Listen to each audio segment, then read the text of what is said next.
Hello friend, कैसे हैं आप सभी। उम्मीद करता हूं कि अच्छे होंगे।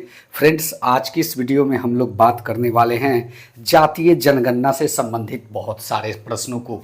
जी हाँ, ये एक ऐसा चैप्टर बन गया है कि तमाम कंपटीशन की परीक्षाएं अब तक हुई है, लगभग सब में जातीय जनगणना 2011 और 2023 में जो बिहार जातीय जनगणना कराया उससे संबंधित सवाल, चाहे वो आपके बिहार राज्य स्टेट से हो या फिर अदर स्टेट, कहीं भी जो भी परीक्षाएं जातीय जनगणना से संबंधित होती है उसमें सवाल कुछ बिहार से रिलेटेड यानी कि जनगणना से रिलेटेड सवाल आपको देखने को मिल जाएंगे। आज के इस वीडियो में हम यही बात करने वाले हैं और साक्ष्य के साथ आपको दिखाने वाले हैं कि देखिए, एक ही प्रश्न को कई जगहों पे पूछा गया है। जी हाँ, विभिन्न परीक्षाओं में, यानी कि अभी जो आपके स्क्रीन पे यह सवाल दिख रहा है यह बिहार पुलिस में भी पूछा गया है, बिहार दरोगा में भी पूछा गया है, सीडीपीओ में भी पूछा गया है और टीआरई 1 के पेपर 1 में भी और 6 to 8 के पेपर में भी यह सवाल पूछा गया है। जी हाँ दोस्तों, इसलिए ये बहुत ही इम्पॉर्टेंट चैप्टर हो जाता है कि जातीय जनगणना से संबंधित अनेकों प्रश्न को हम लोग कर लें, उसके ओरिजिनल फैक्ट को जान लें, ताकि आने वाली टीआरई 4 एसएससी ग्रुप डी भी अब आपका लाइन में आ चुका है, तो कहीं ना कहीं इन सभी परीक्षाओं में जातीय जनगणना से प्रश्न आपको देखने को मिल सकते हैं। तो आज की इस वीडियो में हम इस टॉपिक को ही क्लियर कर देंगे ताकि आपको कोई भी दिक्कत जातीय जनगणना 2011 से या 2023 में जो जनगणना बिहार सरकार के द्वारा कराई गई, जो कि बिहार राज्य एक वर्तमान प्रथम राज्य था जनगणना कराने वाला, उसके बाद और 2 राज्य कौन कौन से जुड़े हैं इसके बारे में भी हम आपको आज की इस वीडियो में बताने वाले हैं। तो बने रहिएगा, इस वीडियो को पूरा देखिएगा, अंत तक देखिएगा। वीडियो अच्छा लगे चैनल को सब्सक्राइब कीजिएगा। जी हाँ दोस्तों, देखिए आपके स्क्रीन पे दिख रहा होगा ये जो प्रश्न आप देख पा रहे हैं, इससे सवाल किस प्रकार से विभिन्न परीक्षाओं में बनाए जा रहे हैं। बिहार में महिला साक्षरता की दर कितनी है? क्या यह जो हमने लिया है वो बिहार पुलिस से लिया है, लेकिन हम आपको नेक्स्ट में दिखाएंगे कि टीआरई 1 में भी इसको पूछा गया है 1 to 5 के पेपर में। तो पहले ये आप सवाल देखें कि बिहार में महिला साक्षरता की दर कितनी है। तो बात कर लेते हैं कि बिहार कह ले या भारत में बिहार राज्य कह ले या फिर 2011 की जनगणना के अनुसार बिहार में महिला साक्षरता दर कितनी है, इस प्रकार से तमाम तरह से घुमा फिरा के सवाल वही पूछा जा रहा है। तो कहने का मतलब इसमें कि आपको यह पता होना चाहिए कि महिलाओं की जो प्रतिशत दर है साक्षरता दर की वो कितनी है। तो वो आपका सही आंसर क्या होगा, 45.3 या 51.5 या 60.2 या 55.8। जी हाँ दोस्तों, इसका सही आंसर जो है आपका 51.5 इसका सही आंसर है। वही बात कर लेते हैं कि पुरुषों की साक्षरता दर बिहार में कितनी है, तो वो आपका है 71.20%। जी हाँ दोस्तों, यह पुरुषों की हो गई और महिलाओं की 51.50 हो गई। और वही बात कर लेते हैं कि 2001 में जो जनगणना हुई थी उसके अनुसार महिलाओं की साक्षरता दर कितनी थी। जी हाँ, 2001 की अगर बात करें तो उस समय महिलाओं की साक्षरता दर जो थी वो थी आपका 33.20% था, सॉरी 57% था, 33.57% 2001 के जनगणना के अनुसार महिलाओं की साक्षरता दर बिहार में थी।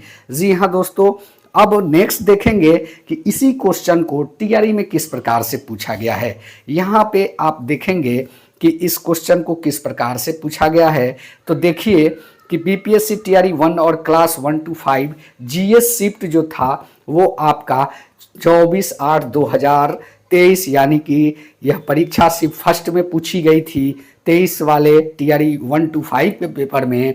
तो यहाँ किस प्रकार से सवाल को बनाया गया था, भारत की 2011 की जनगणना के अनुसार बिहार की कुल महिला साक्षरता दर क्या है। जी हाँ, क्वेश्चन वही पूछ रहा है, भारत की जनगणना के अनुसार बिहार की कुल महिला का साक्षरता दर क्या है।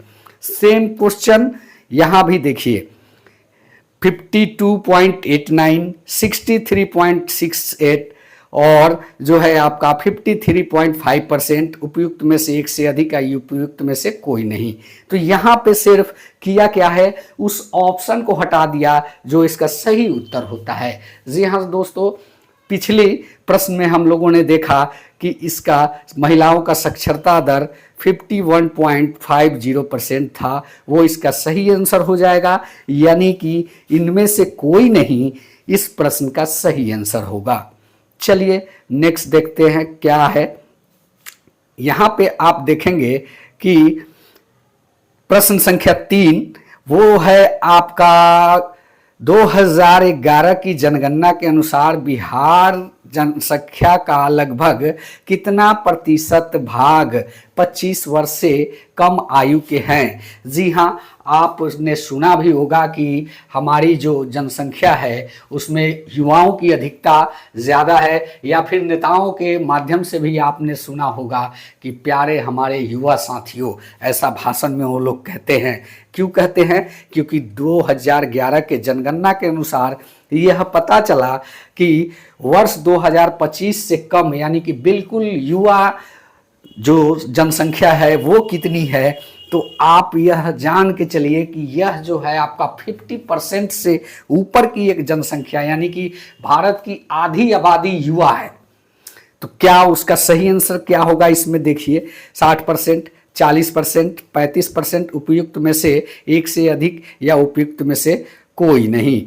जी हाँ दोस्तों, इस प्रश्न का सही आंसर हो जाएगा आपका 58%, जो कि आपको इसमें भी देखने को नहीं मिलेगा।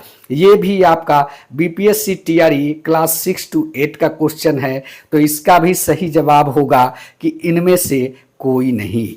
जी हाँ दोस्तों, जो युवा वर्ग की जनसंख्या है वो है आपका 58.0%, ये युवा शक्ति की जनसंख्या है, यानी कि आधी आबादी से ज़्यादा।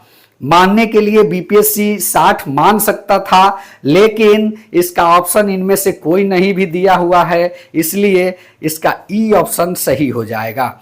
बहुत सारे प्रश्न हैं लाइन में, अगर वीडियो को धैर्यपूर्वक आप देखेंगे तो बहुत चीज़ें मिलेंगी यहाँ से, और जनगणना से सारे प्रश्न जो संबंधित होंगे आपके परीक्षा में, वो आज की इस वीडियो में हम क्लियर करने का प्रयास कर रहे हैं। यहाँ पे आपको देखने को मिलेगा प्रश्न संख्या 4, जिसमें 2001 से 11 के मध्य बिहार में जनसंख्या की दशकीय वृद्धि दर कितने प्रतिशत थी। क्या वो जो है 22.34% है, या फिर आपका जो है 28.62% है, या फिर 25.07% है, या उपयुक्त में से एक से अधिक या उपयुक्त में से कोई नहीं। क्या होगा इसका सही आंसर, ये आपको बताना है। तो बिहार के जो जनसंख्या 2001 और 11 के मध्य में दशकीय वृद्धि दर जो था आपका, वो था आपका 28.62%, इसका सही आंसर हो जाएगा। जी हाँ दोस्तों, जिसमें मधेपुरा जिला का सबसे ज़्यादा था, 31.12% था, लिहाजा बिहार भारत में 6ठे नंबर पे था उस समय। दशकीय वृद्धि के गणना में बिहार का स्थान 6ठे नंबर पे था। जी हाँ दोस्तों, ये दशकीय वृद्धि जो है यह बिहार का होता है, जिला का नहीं गिना जाता है, इसलिए आप याद रखिएगा, क्योंकि और भी इससे प्रश्न टीआरई के ही मिलेंगे आपको आगे, जो आपको देखना है और खुद से प्रश्न का हल बताना है। चलिए नेक्स्ट प्रश्न को देखते हैं। यहाँ पे 4 नंबर प्रश्न कह रहा है कि 2011 की जनगणना के अनुसार बिहार के निम्नलिखित में से किस जिले का लिंगानुपात 1000 से अधिक है। जी हाँ, ये भी बिहार टीआरई जो है 6 to 8 का अर्थशास्त्र का प्रश्न है, जो कि 3/2024 के परीक्षा में पूछा गया है। क्या वो गोपालगंज है, सिवान है, गया है? उपयुक्त में से एक से अधिक या उपयुक्त में से कोई नहीं।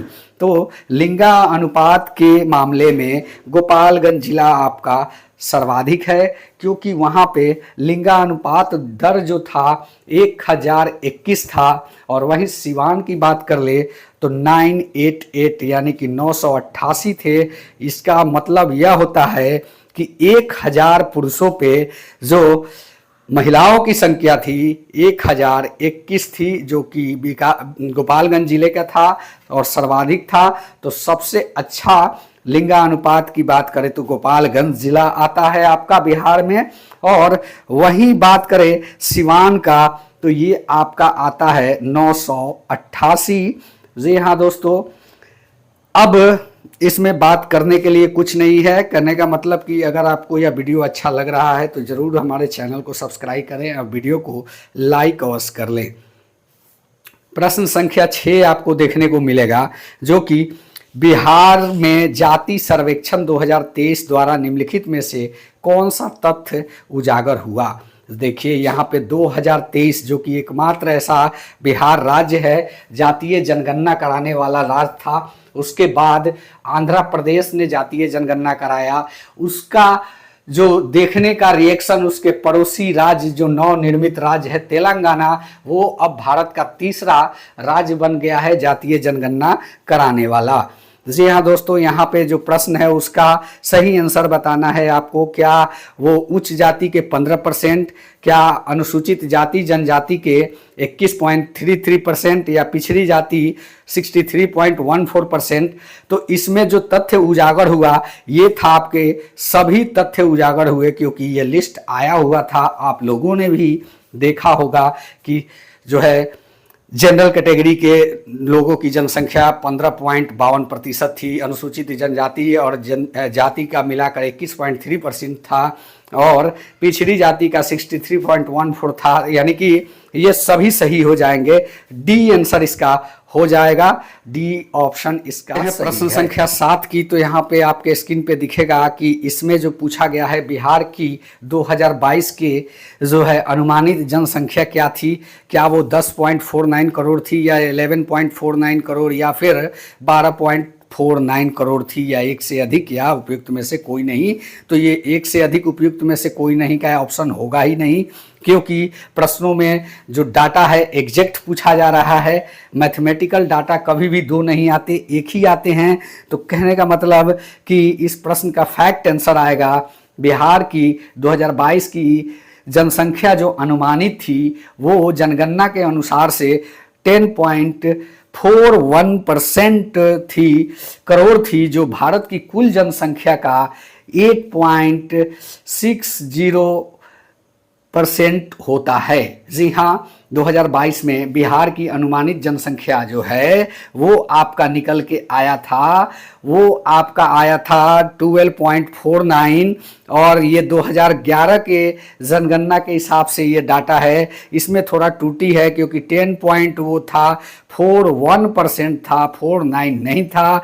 और इसका सही आंसर जो हो जाएगा 12.49 एग्जैक्ट आंसर होगा। ये बिहार राज्य के द्वारा जो जनगणना कराया गया था उसके अनुसार यह जनसंख्या है। ये सवाल 9-10 इकोनॉमिक्स के पार्ट 3 वाले पेपर में 2023 की परीक्षा में पूछा गया प्रश्न है। यहाँ पे अब देखेंगे हम लोग कि निम्नलिखित में से किस जिले की जनसंख्या 2001-2011 के दशकीय वृद्धि दर 2025 से अधिक है। देखिए इस प्रश्न को किस प्रकार से पूछा गया है। अभी इस प्रश्न को किस प्रकार से था वो आप लोगों ने देखा होगा। यहाँ पे जो प्रश्न पूछा गया है वो जिले की जनसंख्या, तो जिले की जनसंख्या 25% नहीं थी। आप याद कीजिए कि वो जो था बिहार राज्य की जनसंख्या दशकीय वृद्धि थी, यानी कि 2001 से 2011 की दशकीय वृद्धि बिहार की पूछी गई थी। यहाँ पे जिले की बात कर रहा है कि किस जिले से 25% से अधिक है, तो ऐसा कोई जिला नहीं है, यानी कि इसमें से कोई नहीं आंसर इसका हो जाएगा। चलिए अब बात करते हैं। देखिए किस प्रकार से प्रश्नों को घुमा घुमा के पूछा गया है बीपीएससी के टीआरई पेपर में। ये एक ऐसा परीक्षा बन चुका है कि आप यह कह सकते हैं इसको कि आईएएस लेवल के परीक्षा को इसमें इनपुट किया जा रहा है, पूछा जा रहा है आपसे। बिहार के हाजीपुर में रेलवे के कौन कौन से क्षेत्र मंडल मुख्यालय हैं? जी हाँ दोस्तों, ये भी बिहार टीआरई का क्वेश्चन है, जो कि क्लास 6 to 8 के भूगोल चैप्टर, भूगोल वाले सब्जेक्ट के जो अभ्यर्थी थे उनसे पूछा गया था। यह 2000 टीआरई 3 का 2024 जो हुआ था। पूर्वी मध्य रेलवे, पूर्वोत्तर रेलवे, दक्षिण पूर्व रेलवे, उपयुक्त में से एक से अधिक, उपयुक्त में से कोई नहीं।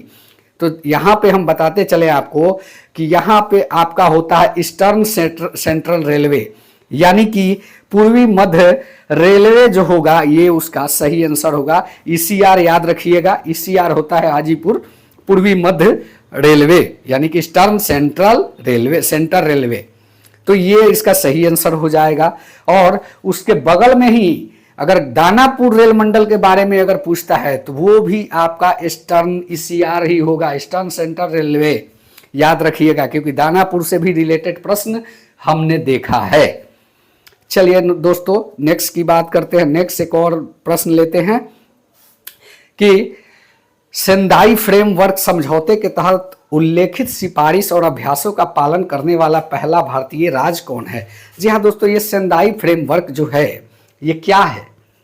ये आपका एक मौसम विभाग से संबंधित समझौता है, जिसमें भाग लेने वाला पहला राज्य बना आपका बिहार। और इसमें बारिश और मौसम की तमाम घटनाओं को पूर्वानुमान लगाकर यह अनाउंस करने का काम करता है, लोगों को जागरूक करने का काम करता है, और चेतावनी संबंधित जो भी आदेश होते हैं वो जारी करने का काम करता है। यानी कि मौसम विभाग से रिलेटेड यह संस्था है। और इसी समझौते में भाग लेने वाला पहला राज्य जो बना भारत का, वो बिहार बना। और सारी चीज़ें यहीं से सर्कुलेट होती है आपके न्यूज़ चैनल के माध्यम से कि आज यहाँ ज़्यादा बारिश होगा, आज यहाँ आंधी होगा, कल यहाँ भूकंप इतना बजे आएगा। ये सारी चीज़ें इसी के वजह से पता चल पाता है। तो ये भी क्वेश्चन जो है बीपीएससी टीआरई 6 to 8 में पूछा गया है। तो उम्मीद करते हैं कि यह वीडियो आप लोग को अच्छा लगा होगा। अगर जातीय जनगणना से विस्तृत वीडियो अगर आप चाहते हैं, एक भी प्रश्न किसी भी परीक्षा में न पूछे, तो उतना मटेरियल हमारे पास अभी भी तैयार पड़ा हुआ है। कहिएगा, उस कंटेंट को भी हम डाल देंगे। इसके लिए आपको कमेंट के माध्यम से बताना होगा। मिलते हैं नेक्स्ट वीडियो में। धन्यवाद। जय हिंद। वंदे मातरम।